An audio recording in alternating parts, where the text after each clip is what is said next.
Hey, this is Manny Moonraker, and it's time for the next episode of UFO Buster Radio News. So let's cue the music.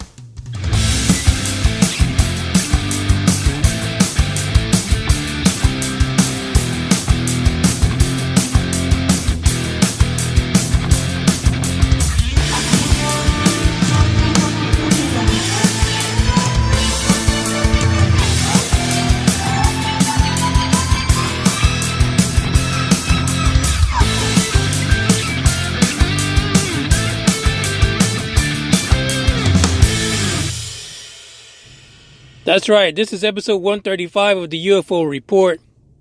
We have some news on Mars, and we're going to get to that because before we take that stop, I need to address a little something for you guys that like to listen to the podcast, because apparently people think I talk a lot of bullshit on the show. And this is from Tommy on YouTube. Now, let me just read what Tommy said about 4 days ago. Dude, you waste so much time bullshitting. This show is absolutely unwatchable. Let me just put a bunny ears and quote around unwatchable. He says, I'm missing paint drying downstairs. Well, Tommy, here's the problem. If you're watching a podcast on YouTube, you pretty much are watching paint drying, you rubber dicker. Are you serious right now? You went to a video platform. This is not a vlog. It's a podcast. It's audio only. So you're watching a static image for like 15 to 20 minutes, maybe 30 minutes. So yes, Tommy, you are watching paint dry. As a matter of fact, if you've listened to a few episodes, you're probably pretty good at it.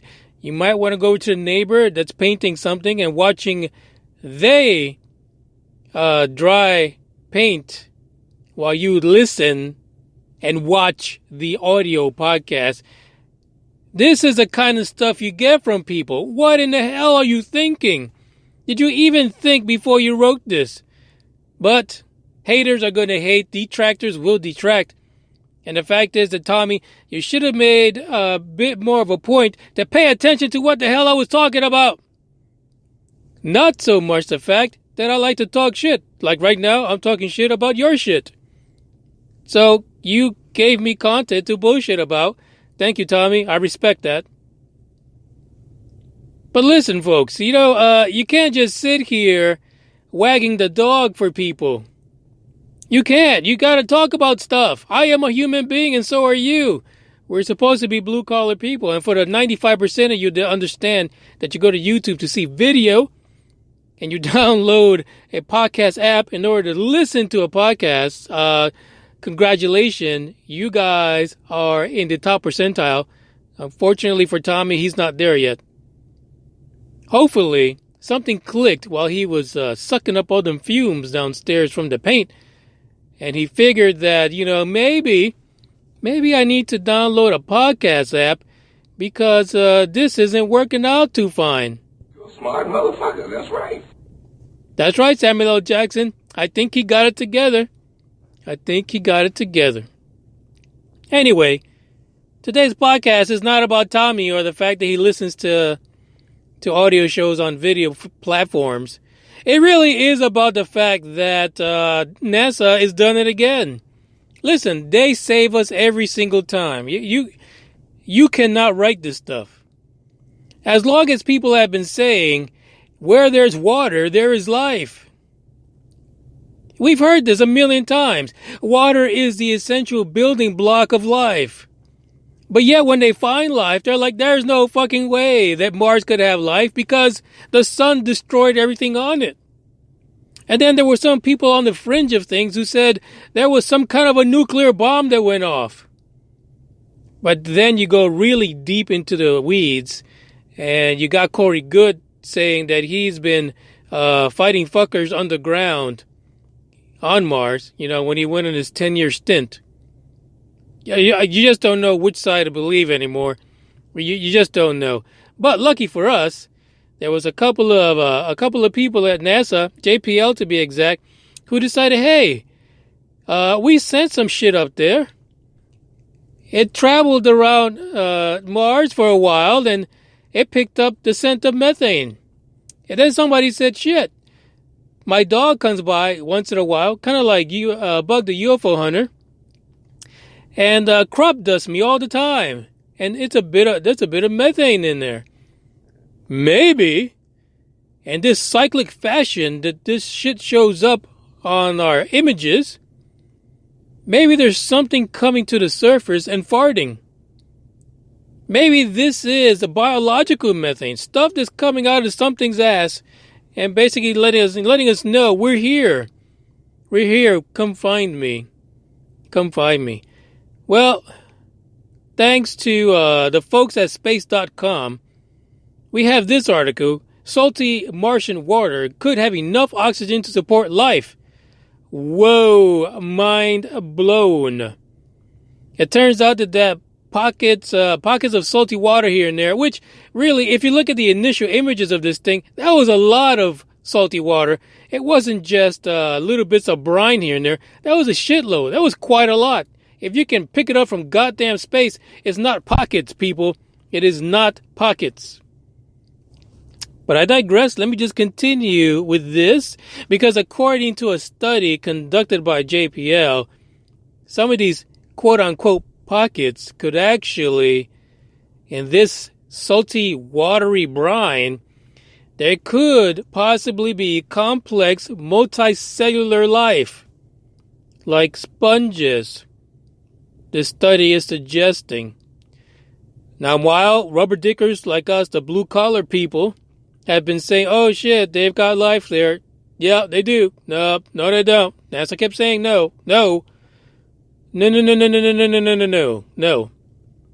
But we keep saying, come on, there's got to be something there. I mean, shit, not just us in the solar system. Some other fucker out there has got to have life.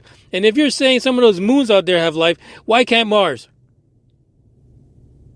So, according to JPL, and I'm not going to butcher this last name, but I can for fuck's sake. We are living in exciting times. The lead author, Vlada Staminklovich. I tried. I mean, fuck it. The link for this article is in the description. You go and butcher the name yourself. Just leave me alone about it. According to this, even though there's still a little bit more understanding that needs to be gathered in data about the habitability of Mars, apparently there's enough information there that this study concluded that there could be multicellular life on Mars. So no fucks given. Somebody is turning the train around. Somebody said, oh, we might be wrecking this bitch if we continue to say that there's nothing there, because that fart smell is coming from somewhere. What they found was that there was a good, significant enough possibility to actually, make a statement that this brine that's on Mars could hold enough oxygen to support that life, and that basically we should pretty much investigate it.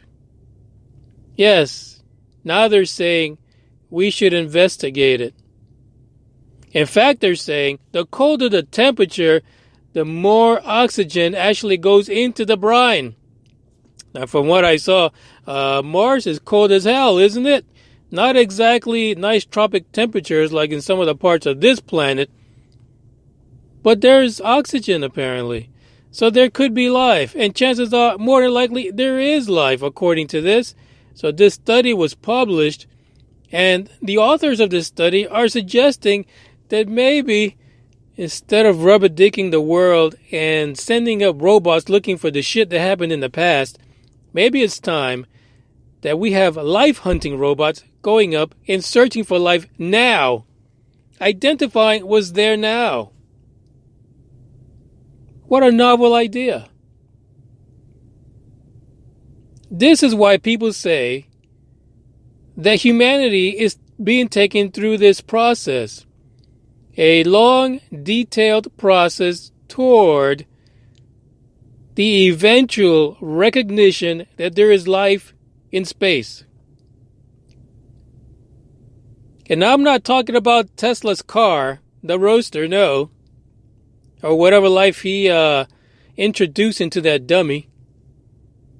We're talking about actual life that not only lives in other planets in our solar system, but also lives everywhere else. Because you know what? Once you identify that someplace like Mars, or even any of the moons in the solar system, or a dwarf planet for that matter, once you identify that any of those have life, then you're kind of no fucks given fucked. Because you can't continue to say that Earth is the only place that has life. And you can't continue to say that the chances are that only molecular, tiny, itty-bitty life exists. Because somewhere else, life would have evolved just like Earth, past a molecular level, into something like us, hairless monkeys. So that's where we're at right now. So NASA is admitting it. There's a long discussion about this particular study in the description, the link here to space.com. But there was something fascinating here that space.com put in here. Didn't have a chance to really look into it. But it says NASA and the European Space Agency, in partnership with Russia. Let me just stop for a second here. Everyone change the password to their email. Don't do like John Podesta and use the password. Just don't do it, because the Russians know that already. They're going to get into your email, NASA, and then we're really going to know what's going on. But basically, these guys are aiming to launch life-hunting rovers toward Mars in 2020, a mere less than 2 years away. The problem with these rovers, both of them are looking for signs in past life of Mars. Nothing about what's happening today. In fact, according to this, the last time that any spacecraft went into our solar system, it looked for signs of life at the time that they were there, not going back through time. According to this, it was NASA's Viking 1 and Viking 2, and they touched down in 1976. I would think our technology now is a million times better than what it was in 76. At least I would hope so. Maybe the authors at JPL, Vlad Skalikovlik, maybe Vlad is right. Maybe it's time for them to really consider looking for life as it exists today. Not looking for signs of the shit that happened in the past, because that shit's dead. Give us clues of what our future holds. Let's look at what life is elsewhere in the solar system, and then maybe we can really infer what's really out there.